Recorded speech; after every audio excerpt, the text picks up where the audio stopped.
नमस्कार, आपका स्वागत है। दोस्तों, एक समय की बात है।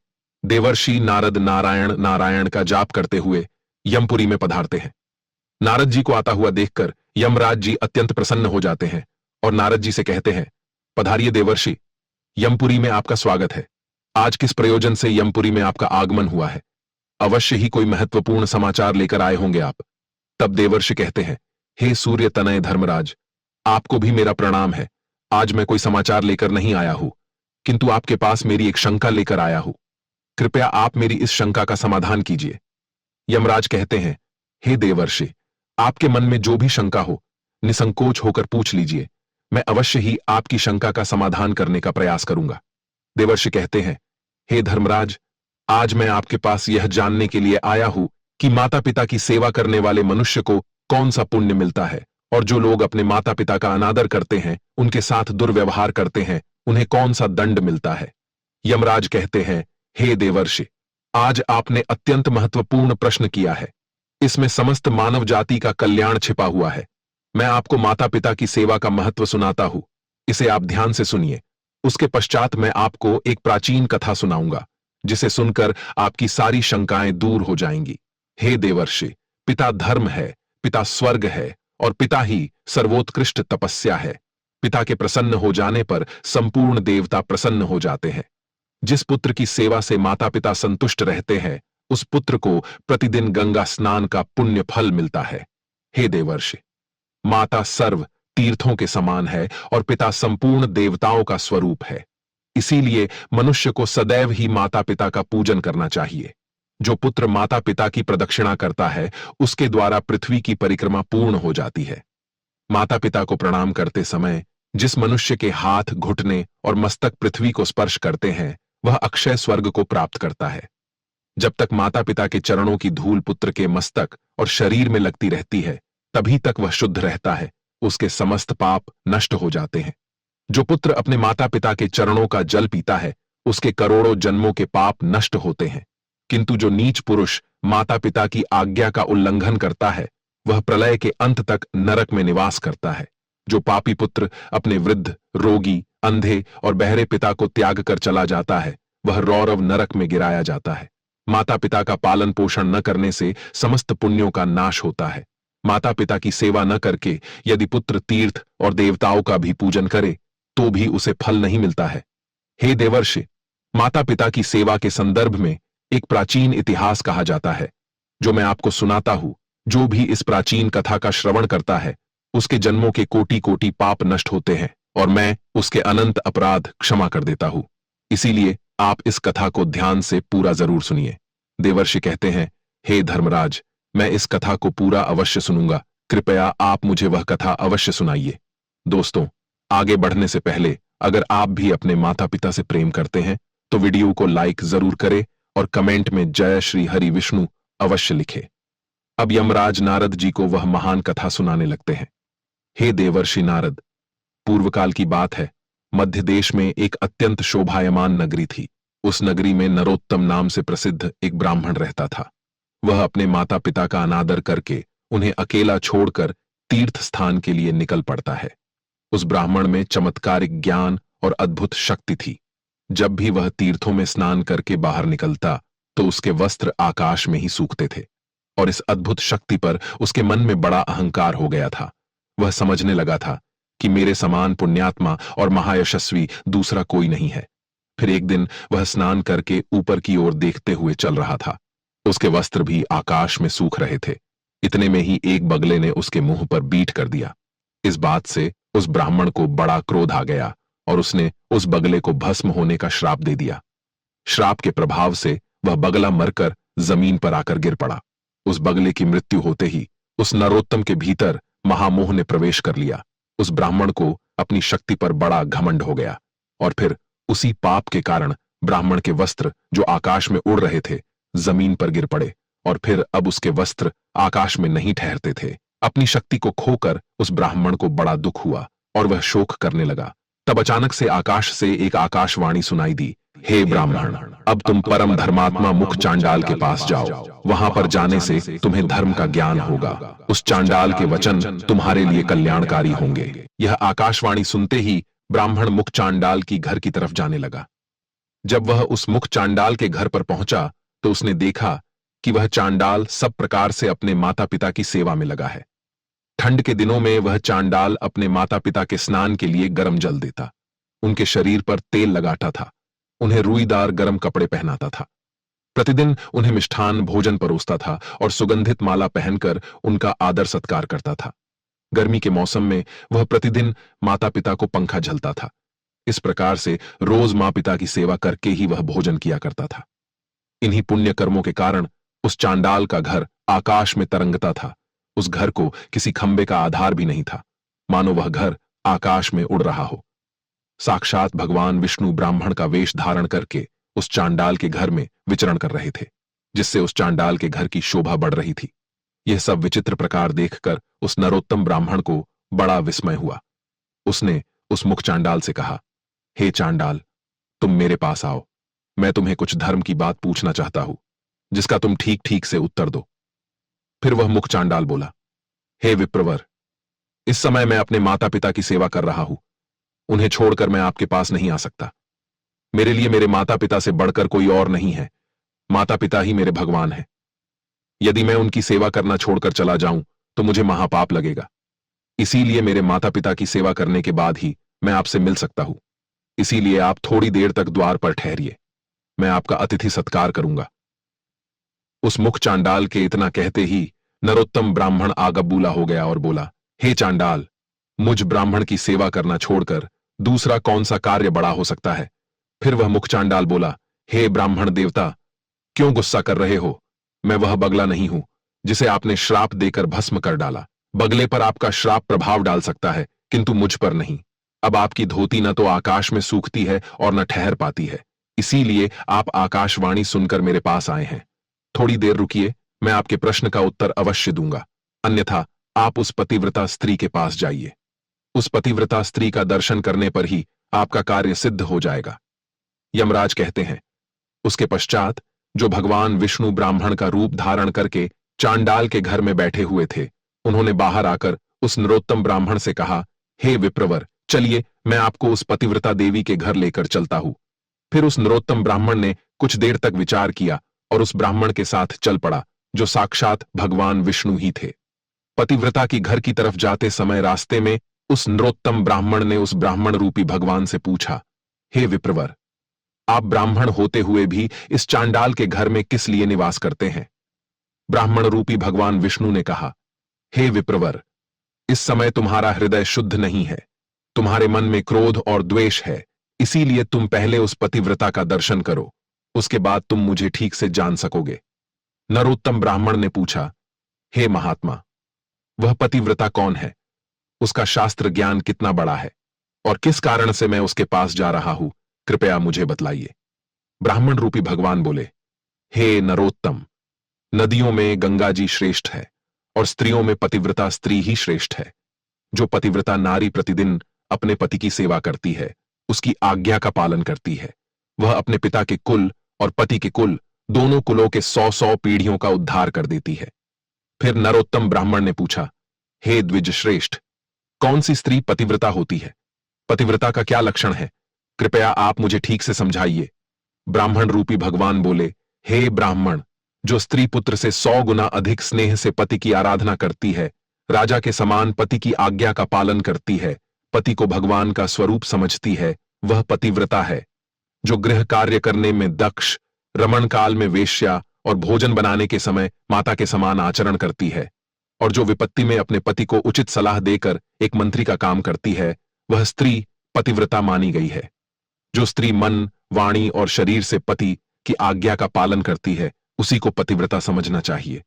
जो स्त्री अपने पति के अलावा अन्य पुरुषों को भाई, पिता और पुत्र के समान मानती है, वही सच्ची पतिव्रता होती है। हे ब्राह्मण, तुम अब उस पतिव्रता के पास जाओ और उसे अपना मनोरथ सुनाओ। उस पतिव्रता नारी का नाम शुभा है। वह रूपवती युवती है और उसके हृदय में दया और करुणा है। वह बड़ी यशस्विनी है। उसके पास जाकर तुम अपने हित की बात पूछो। इतना कहकर ब्राह्मण रूपी भगवान विष्णु उस स्थान से अंतर्ध्यान हो गए। ये देखकर उस ब्राह्मण को बड़ा आश्चर्य हुआ। फिर उस नरोत्तम ब्राह्मण ने उस पतिव्रता के घर जाकर उसे उसके बारे में पूछा। द्वार पर आए उस ब्राह्मण अतिथि को देखकर वह पतिव्रता तुरंत ही घर से निकली और द्वार पर खड़े उस ब्राह्मण के सामने आकर खड़ी हो गई। जब नरोत्तम ब्राह्मण ने उस पतिव्रता को देखा तो उसने प्रसन्नतापूर्वक कहा, हे देवी, तुमने जिस प्रकार से जीवन में अनुभव लिया और सीखा है उसी के अनुसार सोचकर मुझे कोई धर्म की बात बताओ। फिर वह पतिव्रता बोली, हे ब्राह्मण देवता, इस समय पर मुझे मेरे पतिदेव की पूजा करनी है। अभी मेरे पास समय नहीं है, इसीलिए आपका कार्य मैं बाद में करूंगी। इस समय आप मेरा आतिथ्य स्वीकार कीजिए। इस पर वह नरोत्तम ब्राह्मण बहुत क्रोधित हो उठा और बोला, हे कल्याणी, इस समय पर मैं भूख और प्यास से तड़प रहा हूं और मैं बहुत थका हुआ हूं, इसीलिए तुम अभी मेरा कार्य करो, अन्यथा मैं तुम्हें शाप दे दूंगा। तब उस पतिव्रता शुभा ने कहा, हे ब्राह्मण, मैं वह बगला नहीं हूं जिसे शाप देकर आप यूं ही मुझे भस्म कर डालेंगे। अभी मेरे पास समय नहीं है, इसीलिए आप धर्म तुलाधार के पास जाइए और उन्हीं से अपने हित और धर्म की बात पूछिए। अभी मैं अपने पति को छोड़कर नहीं आ सकती। इतना कहकर वह घर के भीतर चली गई। तभी अचानक उस स्थान पर भगवान विष्णु ब्राह्मण का रूप धारण करके फिर प्रकट होते हैं। उन्हें देखकर वह नरोत्तम ब्राह्मण आश्चर्यचकित हुआ और उनके पास चला गया और कहने लगा, हे विप्रवर, आप अचानक से कहां अदृश्य हो गए थे? मुझे आपसे एक बात पूछनी है, कृपया ठीक ठीक इसका जवाब दो। पहले मैं उस मुख चांडाल के पास गया, उसे भी मेरी बगले को श्राप देने वाली बात पता थी, और अब इस पतिव्रता नारी को मेरे द्वारा उस बगले को दिए गए श्राप के बारे में पता था। ये दोनों ही उस घटना के बारे में कैसे जानते हैं? इन्हें किसने और कब बताया कि मैंने बगले को शाप दिया है? इस बात को सोचकर मुझे बड़ा विस्मय हो रहा है। ब्राह्मण रूपी भगवान बोलने लगे, हे विप्रवर, महात्मा लोग अत्यंत पुण्य और सदाचार के बल के कारण सब कुछ जान लेते हैं। हे ब्राह्मण, अब तुम मुझे बताओ, उस पतिव्रता ने तुमसे क्या कहा? ब्राह्मण ने कहा, हे विप्रवर, उस पतिव्रता ने मुझे धर्म तुलाधार के पास जाने का उपदेश दिया है। अब यह धर्म तुलाधार कहां पर रहता है? फिर ब्राह्मण रूपी भगवान विष्णु बोलने लगे, हे ब्राह्मण, चलो मैं तुम्हें धर्म तुलाधार के पास लेकर चलता हूं। इतना कहकर वे दोनों ही चलने लगे। उस नरोत्तम ब्राह्मण ने पूछा, हे विप्रवर, यह तुलाधार कहां रहता है? श्री भगवान ने कहा, जहां मनुष्यों की भीड़ एकत्रित होती है और नाना प्रकार के द्रव्यों की बिक्री होती है, उस बाजार में तुलाधर नाम का वैश्य द्रव्यों को बेचता है। उसने कभी मन, वाणी और अपने कर्मों द्वारा किसी का कभी बुरा नहीं किया है। वह जीवन में कभी असत्य नहीं बोला और ना ही कभी दुष्टता की है। वह सदैव ही दूसरे लोगों के अच्छे के लिए काम करता है। वह सभी प्राणियों में समान भाव रखता है। वह प्राण भी दांव पर लग जाए तो भी कभी झूठ नहीं बोलता है, इसीलिए उसे धर्म तुलाधार कहा जाता है। फिर वे दोनों ही उस धर्म तुलाधार के यहां पहुंच जाते हैं।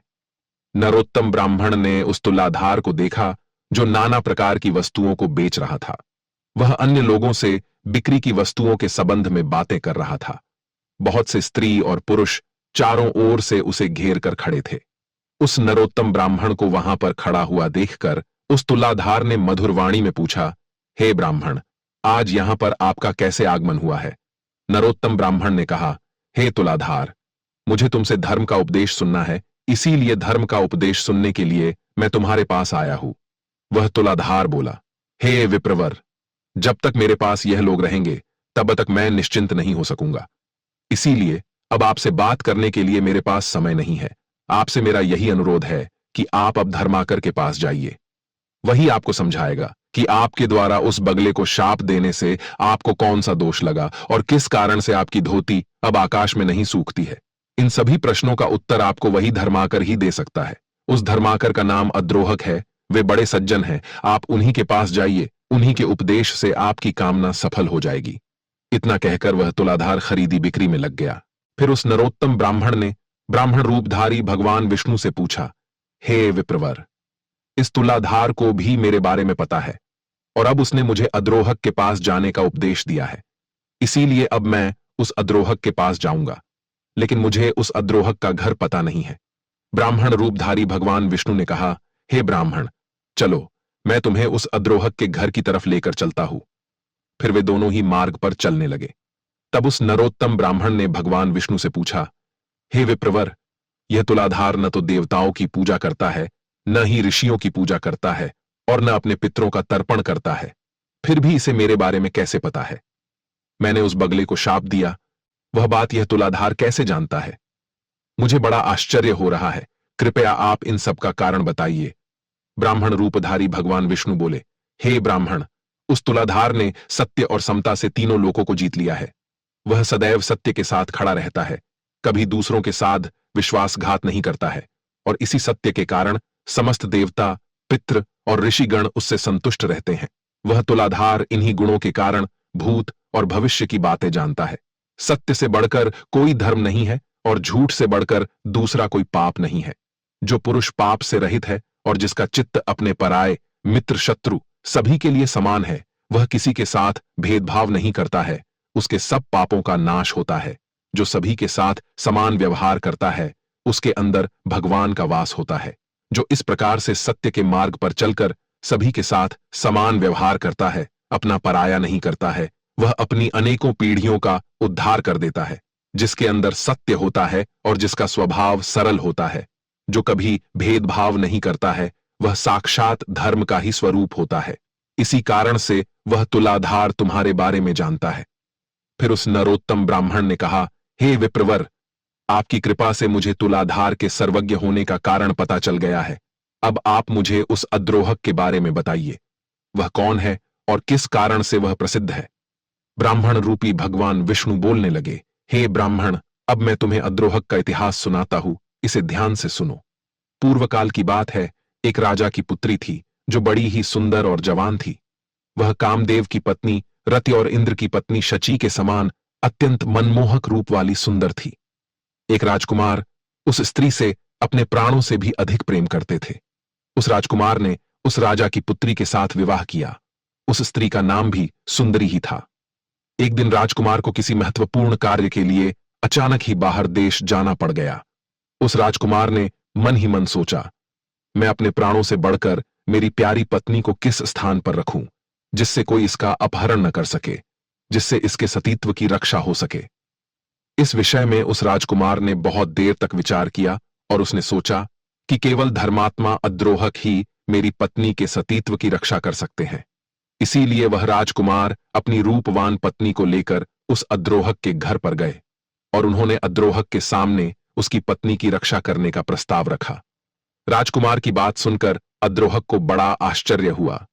वह बोलने लगा, हे राजकुमार, न तो मैं आपका पिता हूं, न भाई हूं, न बांधव हूं और न आपकी पत्नी के माता पिता के कुल का हूं। फिर आप अपनी पत्नी को मेरे घर पर क्यों रखना चाहते हैं? अपनी पत्नी को मेरे घर पर रखकर आप किस प्रकार से निश्चिंत हो सकेंगे? फिर राजकुमार बोलने लगा, हे महात्मन, मैं जानता हूं कि आपके समान धर्मात्मा और जितेंद्रिय पुरुष इस संसार में दूसरा कोई नहीं है। यह सुनकर अद्रोहक ने उस राजकुमार से कहा, हे राजकुमार, कृपया मुझे दोष मत देना। इस पृथ्वीलोक पर इस अप्सरा के समान आपकी पत्नी की रक्षा करने में कोई भी पुरुष कैसे समर्थ हो सकता है? हर कोई इसका उपभोग करना चाहेगा। फिर राजकुमार ने कहा, हे महात्मा, मैं बहुत सोच विचार करके ही आपके पास आया हूं। यह आपके घर में ही सुरक्षित रहेगी और यह बात मैं भली भांति जानता हूं। आपके घर में रहने पर ही इसके सतीत्व की रक्षा होगी। राजकुमार की बात सुनकर अद्रोहक कहने लगा, हे राजकुमार, इस नगर में बहुत से कामी पुरुष भरे पड़े हैं।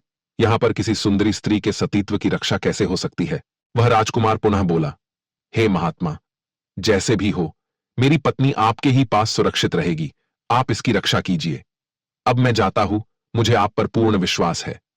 फिर अद्रोहक कहने लगा, हे राजकुमार, मैं आपकी पत्नी के साथ सदा ही अनुचित बर्ताव करूंगा और उसी अवस्था में आपकी ये प्रिय पत्नी मेरे घर में सुरक्षित रहेगी। यदि मैं इसके साथ अच्छा बर्ताव करूंगा तो इस स्त्री के मन में मेरे प्रति कामभाव जागृत हो सकता है। इसीलिए मैं इसके साथ बुरा व्यवहार ही करूंगा। अन्यथा इस स्त्री की रक्षा के लिए आप ही कोई अनुकूल उपाय बताइए। मेरे घर में केवल एक ही शैया है और इसे मेरे और मेरी पत्नी के साथ उसी बिस्तर पर शयन करना होगा। इसके बाद भी आप अपनी पत्नी को मेरे पास रखना चाहते हैं तो इसे यहां पर रहने दीजिए, अन्यथा इसे यहां से लेकर चले जाइए। यह सुनकर उस राजकुमार ने कुछ क्षणों तक विचार किया और कहा, हे महात्मा, मुझे आपकी बात का स्वीकार है। आप मेरी पत्नी को लेकर एक ही बिस्तर पर सो सकते हैं। आपको जो उचित लगे वह कीजिए। फिर राजकुमार ने अपनी सुंदरी पत्नी से कहा, हे प्रिय, मैं जब तक लौटकर नहीं आता, तुम अब इन महात्मा के घर में ही निवास करो। तुम इनके कहे अनुसार कार्य करना, तुम पर कोई दोष नहीं आएगा। यही मेरी आज्ञा है। इतना कहकर वह राजकुमार अपने कार्य के लिए निकल गए। राजकुमार के जाने के बाद उसकी सुंदर पत्नी अद्रोहक और उसकी पत्नी के साथ उनके घर में निवास करने लगी। अद्रोहक ने राजकुमार से जैसे कहा था, वह वैसा ही व्यवहार राजकुमार की पत्नी के साथ करने लगा। वह अद्रोहक रोज अपनी पत्नी और राजकुमार की पत्नी, इन दोनों स्त्रियों के बीच में सोने लगा। उन दोनों स्त्रियों के बीच में सोने पर भी अद्रोहक के मन में पराई स्त्री के प्रति जरा सी भी वासना नहीं हुई।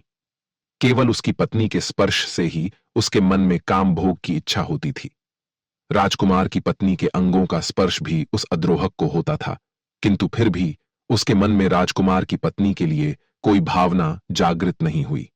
अद्रोहक के मन में वैसा ही भाव रहता था जैसे कि किसी बालक का अपने माता के प्रति होता था। वह राजकुमार की पत्नी को माता के समान मानता था। उसके शरीर के अंग अद्रोहक को कितनी बार भी स्पर्श करते तो भी उसके मन में कामभाव जागृत नहीं होता था।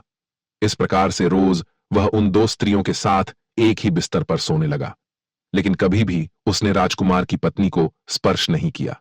इस प्रकार से 6 महीने बीत गए। 6 महीने के बाद जब राजकुमार फिर से लौटकर आ गए तो उन्होंने नगर में रहने वाले लोगों को अद्रोहक और अपनी पत्नी के बर्ताव के बारे में पूछा। फिर लोगों ने भी अपने अपने रुचि के अनुसार उत्तर दिया। कोई राजकुमार को उनके निर्णय के लिए उनकी सराहना करते थे कि उन्होंने अपनी पत्नी को अद्रोहक के पास छोड़कर उचित काम किया है। वही कुछ नौजवान लोग आश्चर्य में पड़ जाते थे और कहते थे, हे राजकुमार, आपने अपनी पत्नी को उस अद्रोहक को सौंप दिया, अब वह तो उसके साथ सोता है। स्त्री और पुरुष का संसर्ग होने पर दोनों का मन शांत कैसे रह सकता है। इधर अद्रोहक ने अपने धर्म आचरण की शक्ति से लोगों की ऐसी कुत्सित चर्चा सुन ली, तब उसके मन में लोगों की ऐसी गलत निंदा से मुक्त होने की इच्छा प्रकट हुई। उन्होंने इस अपमान से मुक्त होने के लिए आत्मदाह करने का निश्चय किया। अद्रोहक ने स्वयं लकड़ी एकत्रित करके बहुत बड़ी चिता बनाई और उसमें आग लगा दी। वह चिता प्रज्वलित हो उठी। उसी समय राजकुमार अद्रोहक के घर पर आ पहुंचे। वहां पर उन्होंने अद्रोहक और अपनी पत्नी को देखा। राजकुमार की पत्नी का मुख प्रसन्नता से खिला हुआ था और इधर अद्रोहक अत्यंत दुखी और शोक में डूबे हुए थे। अद्रोहक की मानसिक स्थिति को देखकर राजकुमार ने कहा, हे भाई, मैं आपका मित्र हूं और बहुत दिनों के बाद लौटा हूं। आप मुझे बात क्यों नहीं कर रहे हैं? अद्रोहक ने कहा, हे मित्र, मैंने आपके हित के लिए आपकी आज्ञा का पालन करते हुए आपकी पत्नी की रक्षा करने का अत्यंत कठिन काम किया है, किंतु बाहर जो लोग गलत बातें कह रहे हैं, मेरी निंदा कर रहे हैं, इस कारण से मेरा सारा परिश्रम व्यर्थ सा हो गया है। इसीलिए अब मैं अग्नि में प्रवेश करूंगा। संपूर्ण देवता और मनुष्य मेरे इस कार्य को देखे। यदि मैंने राजकुमार की पत्नी के साथ गलत काम किया है तो मेरा शरीर इस अग्नि में भस्म हो जाए। इतना कहकर वह अद्रोहक अग्नि में प्रवेश कर गया, किंतु वह अग्नि अद्रोहक के शरीर, वस्त्र और केश को जला नहीं सकी। आकाश में खड़े समस्त देवता प्रसन्न होकर उस अद्रोहक की निष्ठा की प्रशंसा करने लगे। सभी ने चारों ओर से फूलों की वर्षा की। जिन जिन लोगों ने राजकुमार की पत्नी और अद्रोहक के विषय में कलंकपूर्ण बातें कही थीं, उन सभी के मुंह पर नाना प्रकार के कोढ़ हो गए। फिर देवतागण उस स्थान पर प्रकट हुए और उन्होंने अद्रोहक को अग्नि से बाहर निकलने को कहा। और फिर राजकुमार ने अद्रोहक को बारंबार नमस्कार करते हुए कहा, हे मित्र, आप धन्य हैं। आपके विषय में मैंने जो जो कहा था वह सत्य है। आपके समान पुण्यात्मा इस संसार में दूसरा कोई नहीं। उस समय पर समस्त देवताओं और ऋषियों ने मिलकर अद्रोहक का नाम सज्जनाद्रोहक रख दिया। देवताओं ने राजकुमार से कहा, हे राजपुत्र, अब तुम अपनी पत्नी का स्वीकार करो। इन अद्रोहक के समान कोई मनुष्य इस संसार में नहीं हुआ। इस पृथ्वी पर दूसरा ऐसा कोई पुरुष नहीं जिसे काम और लोभ ने परास्त न किया हो। देवता, असुर, मनुष्य, राक्षस, पशु पक्षी और कीट आदि संपूर्ण प्राणी काम के वशीभूत रहते हैं। यह काम ही संसार बंधन में डालने वाला है। इस सृष्टि में काम रहित मनुष्य मिलना कठिन है। इन अद्रोहक ने सभी को जीत लिया है, 14 भुवनों पर विजय प्राप्त की है। इनके हृदय में श्री विष्णु बड़ी प्रसन्नता के साथ विराजमान रहते हैं। इनका स्पर्श और दर्शन करने से मनुष्य सब पापों से मुक्त हो जाते हैं और निष्पाप होकर स्वर्ग को प्राप्त करते हैं। इतना कहकर सभी देवता अपने अपने स्थान को लौट गए और वह राजकुमार और उसकी पत्नी भी अपने राजमहल को चले गए। तभी से उस अद्रोहक को दिव्य दृष्टि प्राप्त हो गई और वे देवताओं को भी देख सकते हैं। तथा तीनों लोकों की बातें अनायास ही जान लेते हैं। इतना कहकर ब्राह्मण रूपी भगवान विष्णु उस नरोत्तम ब्राह्मण को लेकर अद्रोहक के घर के पास लेकर गए। उस नरोत्तम ने अद्रोहक के दर्शन किए और उन्हें प्रणाम करके उनसे कहा, हे महात्मा, मैं बड़ी दूर से आपके दर्शन करने के लिए आया हूं, कृपा करके आप मुझे धर्म का उपदेश दीजिए। फिर अद्रोहक ने उस नरोत्तम ब्राह्मण को धर्म का उपदेश दिया और कहा, हे ब्राह्मण, अब आप पुरुषों में श्रेष्ठ वैष्णव के पास जाइए। उनके दर्शन करने मात्र से ही आपका मनोरथ सफल हो जाएगा। आपके शाप के द्वारा बगले की मृत्यु तथा आपके वस्त्र अब आकाश में नहीं सूखते हैं, इन दोनों का कारण आपको पता चल जाएगा। इनके अलावा आपके मन में जो जो कामनाएं हैं वह भी पूर्ण हो जाएंगी। इस प्रकार से अद्रोहक के द्वारा वचन सुनकर वह नरोत्तम ब्राह्मण ब्राह्मण रूपधारी भगवान विष्णु के साथ प्रसन्नतापूर्वक निकल पड़ा और फिर वह उस वैष्णव के घर पर पहुंच गया।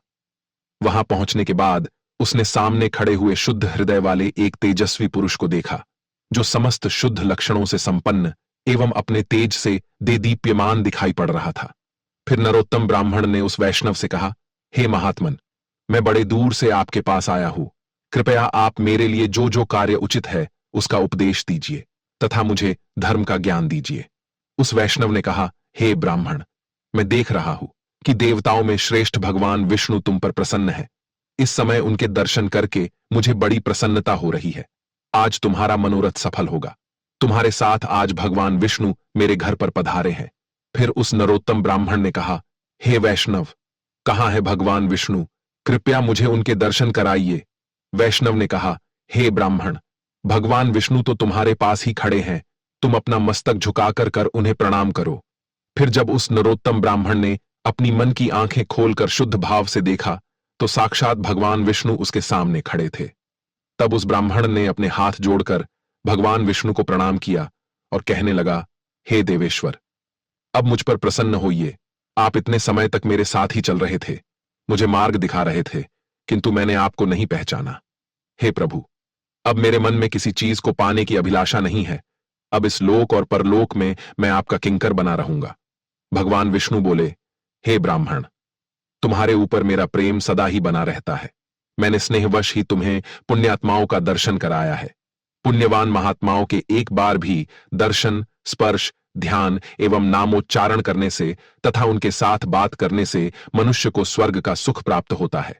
महापुरुषों का नित्य संग करने से सब पापों का नाश हो जाता है तथा मनुष्य अनंत सुख भोग कर मेरे स्वरूप में लीन हो जाता है।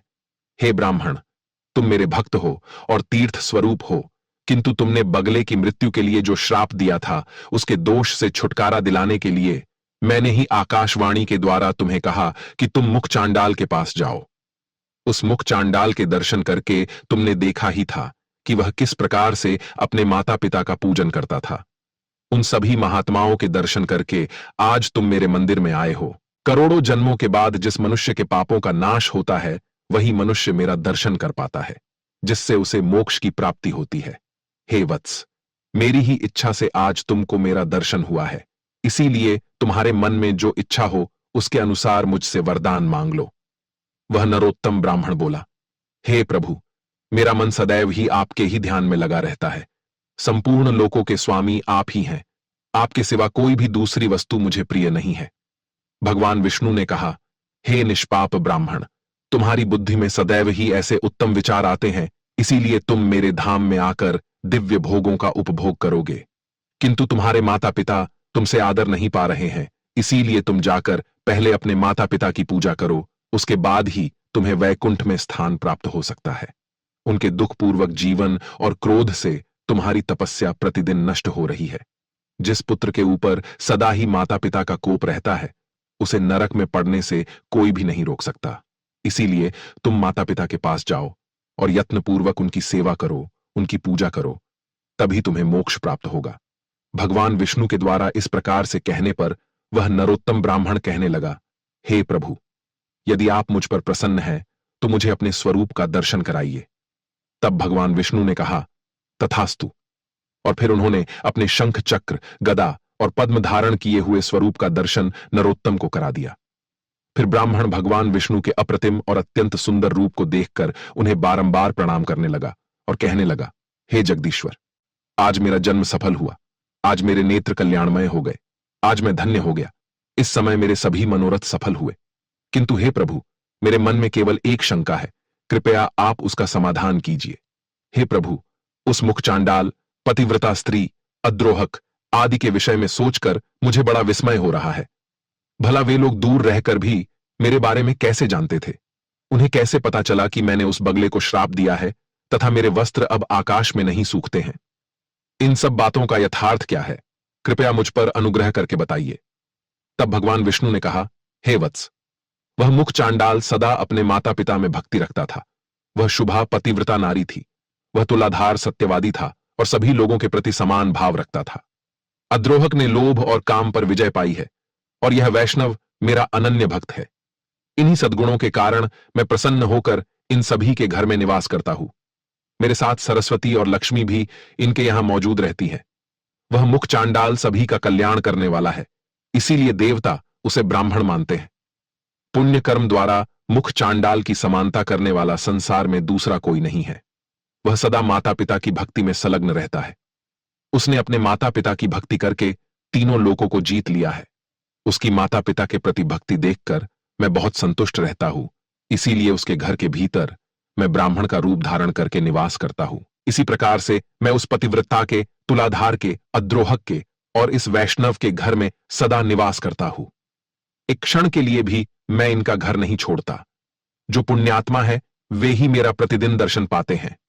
पापी लोग मेरा दर्शन नहीं पा सकते। तुमने अपने पुण्य के प्रभाव से मेरा दर्शन किया है। अब मैं तुम्हें उन महात्माओं के सदाचार का वर्णन करूंगा। इसे ध्यान से सुनो।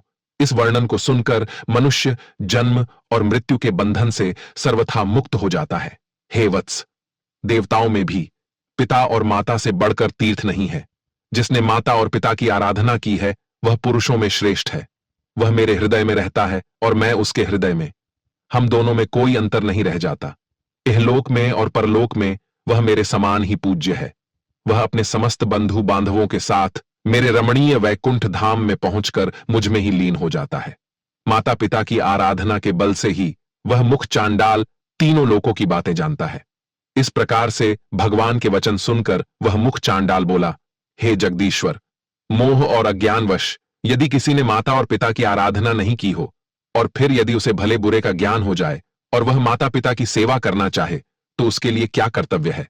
तब भगवान बोले, हे वत्स, एक वर्ष, एक मास, एक पक्ष, एक सप्ताह अथवा एक दिन भी जिसने माता पिता की भक्ति की है वह मेरे धाम को प्राप्त होता है, तथा जो अपने माता पिता के मन को कष्ट पहुंचाता है, उनका अपमान करता है, वह अवश्य ही नरक में पड़ता है।